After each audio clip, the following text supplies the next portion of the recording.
Let's talk about creativity. But before anything else,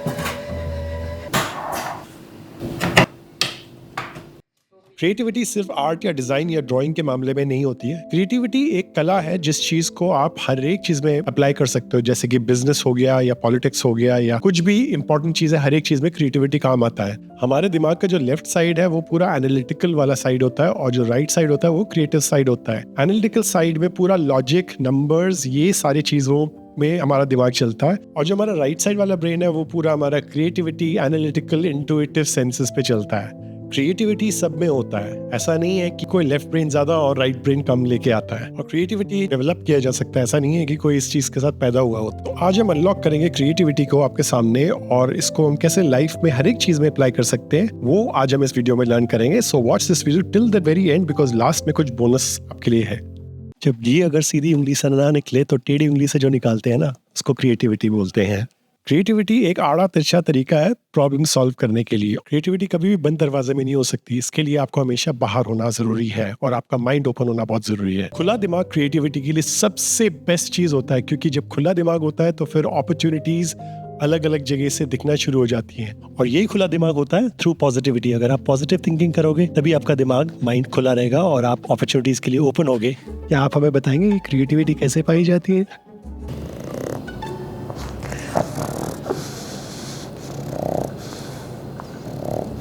एक और best तरीका है क्रिएटिविटी के लिए कि आप कोई भी मेन स्ट्रीम चीज़ें ना देखें, जैसे कि सबसे पॉपुलर बॉलीवुड मूवीज़ को आप अवॉइड कीजिए और वो चीज़ देखिए जो बहुत ही ऑफ बीट है, मतलब कि जो बहुत ही आर्टसी हो, जिसके कॉन्सेप्ट्स ज़्यादा स्ट्रॉन्ग हो। शायद वो बोरिंग पिक्चर हो सकती है, शायद वो बोरिंग म्यूज़िक हो सकती है।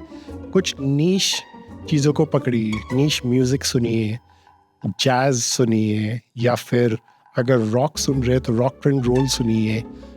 रैप और हिप हॉप और पॉप जैसी जो कॉमन चीज़ें हैं उसको सुनिए, लेकिन वो आप इंजॉय करने के लिए सुनिए, लेकिन उस चीज़ को आप माइंड से मत फील कीजिए। अब मैं आपको बताता हूँ कि क्रिएटिविटी इंपॉर्टेंट क्यों है। क्योंकि आप कोई भी चीज़ हम करने जाते हैं, कोई भी प्रॉब्लम हम सॉल्व करने जाते हैं, उसके लिए एक कोई और इंसान दूसरे साइड में होता है। जैसे कि फॉर एग्जांपल अगर हम कुछ सेल करना चाहते हैं, कोई प्रोडक्ट सेल करना चाहते हैं, तो हम किसी इंसान को सेल कर रहे होते हैं। अगर हम किसी और के अगेंस्ट अगर हम लड़ाई में होते हैं, तब भी कोई दूसरा बंदा दूसरे साइड में होता है जिससे हम लड़ाई कर रहे होते हैं। कुछ भी चीज होता है, कोई भी प्रॉब्लम्स होती है, उसके पीछे कोई ना कोई एक दूसरा इंसान जरूरी होता है।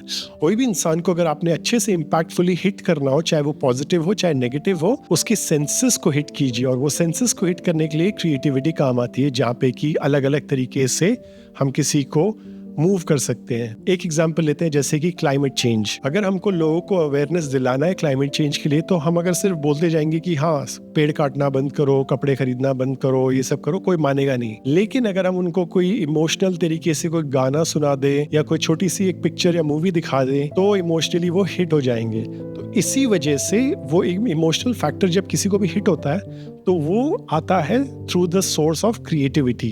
क्रिएटिव तरीके से हम किस तरीके से लोगों को हम इफेक्ट कर सकते हैं, टच कर सकते हैं, that is where creativity comes into play. For example आपके पास पेट है और अगर हम दिखाएं कि किसी पेट पे क्रूअल्टी हो रही है, तो डेफिनेटली आपको वो चीज़ ज़्यादा इमोशनली हिट होगा, राइट? अगर आप म्यूजिशियन हैं और अगर हम कोई गलत टाइप का म्यूजिक आपको सुना दे, तो आपको डेफिनेटली एक फ्रस्ट्रेशन रहेगा कि किस वाहियात टाइप का म्यूजिक सुना रहा है, राइट? तो अलग अलग तरीके से इमोशनली हम हिट कर सकते हैं किसी को, and that is where creativity comes in its best form. अगर आप बिजनेस में क्रिएटिविटी को अपनाना चाहते हैं तो एक काम आप कीजिए कि आप सेम फंक्शन जो है उसको आप अगर प्रैक्टिस करते हैं तो नए तरीके से एक बारी ट्राई कीजिए, दूसरे तरीके से ट्राई कीजिए और मे बी कोई रिस्की तरीके से ट्राई कीजिए। शायद आपका वो बिजनेस और ज्यादा ब्लो अप करे जिसका आपको आइडिया भी ना हो। सो बेसिकली क्रिएटिविटी अगर हम डिफाइन करें तो it's something very fluidic, it's not something defined कि ऐसा कुछ है। ये एक तरीका है जिसमें कि आप अपने इमोशंस को कैसे सामने लाते हैं and then you create this environment और अ सिचुएशन जिसमें कि कोई प्रॉब्लम होता है उसको कैसे आप सॉल्व कर सकते हैं। इसको ऐसे ही डिफाइन कर सकते हैं and that is the best way to tell you. और जैसे मैंने पहले बताया कि आप भेड़ चाल में कभी भी मत जाए, हमेशा गो द ऑपोजिट डायरेक्शन। अगर सारे के सारे लोग एक तरफ जा रहे हैं तो आपको दूसरे साइड जाना है, मेक श्योर ऑफ दैट। अगर सारे के सारे DDLJ देखने जा रहे हैं तो आपको कोई और मूवी देखनी है जो एकदम ही मेन स्ट्रीम ना हो, एकदम नीश में हो, चाहे वो कोई एक आर्ट के बारे में हो, कोई आर्ट मूवमेंट के बारे में हो, या आपके सब्जेक्ट मैटर के बारे में हो। फॉर एग्जाम्पल, मैं वैसे बोलना नहीं चाहूँगा, लेकिन फिर भी जैसे सलमान खान की मूवीज़ होती है वो मेन स्ट्रीम मूवीज़ होती है, और अगर आपको क्रिएटिविटी बिल्ड करना है तो आप डेफिनेटली वैसी मूवीज़ को एकदम अवॉइड करें एंड गो फॉर मूवीज़ जिसमें कुछ हो, कुछ आर्ट हो, कुछ दम हो। उसी से आपका जो वोकैबुलरी बढ़ता जाएगा। लाइफ में आपको बहुत सारी चीज़ें देखनी ज़रूरी है। और एक और चीज़ है, क्रिएटिविटी को अगर आपको बिल्डअप करना है उसके लिए है ट्रैवल।